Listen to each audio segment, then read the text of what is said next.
But यहां बात interest की नहीं है ना पुत्र, बात है नौकरी की, बात है इस खाली पेट की, ये भरना है। अपनी पोटेंशियल पहचानो, अपनी एबिलिटी को जानो। एक सेम लाठी से सारी आप गाय भैंसों को हाक दोगे क्या? कई ढीठ होती हैं। ओवरऑल मत देखो मेरा मैथ्स वीक है क्या, तो जिन बच्चों की इंग्लिश ज्यादा स्ट्रांग नहीं है, वीक है, जो भी आप सोचते हैं, ठीक है, जो भी आप सोचते हैं मेरे दोस्त, कोई दिक्कत नहीं, परंतु मेहनत करनी होगी, मेहनत करनी होगी। किसी को एक बार में समझ आता है, किसी को 2 बार में समझ आता है, किसी को 3 बार में समझ आता है, मैक्सिमम है किसी को 4 बार में समझ आता है, बट समझ सबको आता है। अपनी पोटेंशियल पहचानो, अपनी एबिलिटी को जानो। क्या आपको एक बार में समझ आ जाता है? हां सर।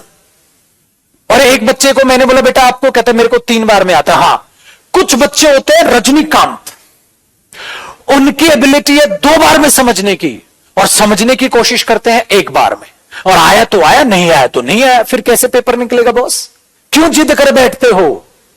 किसी को शब्द 1 बार में याद हो जाता है, किसी को वो शब्द 2-3 बार में याद होता है, तो आपको 2-3 बार में हो रहा है तो 2-3 बार करो याद, है बेटा। भगवान थोड़ी ना हो हर चीज अच्छी होगी। इंग्लिश भी उतनी स्ट्रांग होती है समझ, किसी का मैथ्स में इंटरेस्ट है उसको मैथ्स ज्यादा अच्छा समझ आता है, ठीक है, किसी का इंग्लिश में इंटरेस्ट है उसको इंग्लिश में अच्छे ज्यादा समझ आता है। बट यहां बात इंटरेस्ट की नहीं है ना पुत्र, बात है नौकरी की, बात है इस खाली पेट की, ये भरना है।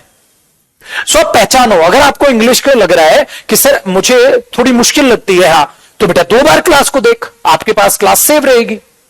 बट यहां निकम्मापन इतना है पुत्र, वो 2 बार मेहनत करने के लिए तैयार ही नहीं है। मतलब औकात उसकी 2 बार की है, और भीड़ उस भेड़िए से रहा, तेरे को 1 बार में आती है, मेरे को भी 1 बार में आएगी, मैं 2 बार क्लास नहीं देखूंगा। ये तो बकवासपना है। दूसरा बेटा टॉपिक वाइज भी बांट लो। अरे नाउन है तो नाउन के हिसाब से पढ़ लो, टेंस है तो टेंस के हिसाब से पढ़ लो। भाई टेंस आपसे ज्यादा मेहनत मांगेगा, नाउन थोड़ी कम मेहनत मांगेगा, इजी टॉपिक थोड़ी कम मेहनत मांगेगा। अब हम बेवकूफ थोड़ी ना है, जिस अंदाज में प्रॉफिट एंड लॉस पढ़ रहे हैं उसी अंदाज में तुम मेंसुरेशन को पढ़ लो। हलवा है क्या? आप इस बात को नहीं समझ पाते, इसलिए आज की क्लास ध्यान से देख लेना डियर।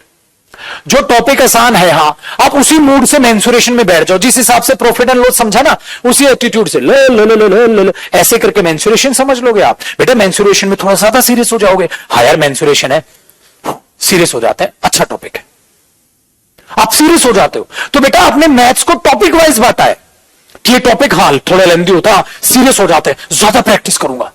तो बेटा नाउन की थोड़ी कम भी प्रैक्टिस करोगे चलेगा, प्रोनाउन की थोड़ी कम भी प्रैक्टिस करोगे चलेगा। बट बेटा टेंस बड़ा टॉपिक है, वर्ब बड़ा टॉपिक है, वॉइस नरेशन बड़े टॉपिक्स हैं, उनकी ज्यादा प्रैक्टिस करो। हम यहां क्या करते हैं, वो होता है ना कहावत है ना एक बड़ी, हर एक सेम लाठी से सारी आप गाय भैंसों को हाक दोगे क्या? कई ढीठ होती हैं, कई अच्छी होती हैं। बेटा वैसा ही है, अपने आप को चैप्टर वाइज देखो, ओवरऑल मत देखो मेरा मैथ्स वीक है क्या, पता पगले तेरी मेंसुरेशन वीक हो, मैथ्स अच्छा हो। ओवरऑल थप्पा मत लगाया करो मेरी इंग्लिश वीक है क्या, पता बेटा आपको टेंस कम समझ आते हो, नाउन तो आ रहा है, प्रोनाउन आ रहा है, एडजेक्टिव आ रहा है, ये चल ठीक है। चीजें समझ में आ गई, इस बात को देखिएगा। तो क्लास की स्पीड, ठीक है, क्लास की स्पीड बिल्कुल नॉर्मल रहेगी, बिल्कुल आहिस्ता आहिस्ता चीजों को हम लेकर चलेंगे, और इन चीजों को आप ऑटोमेटिकली समझते हुए चल पड़ेंगे।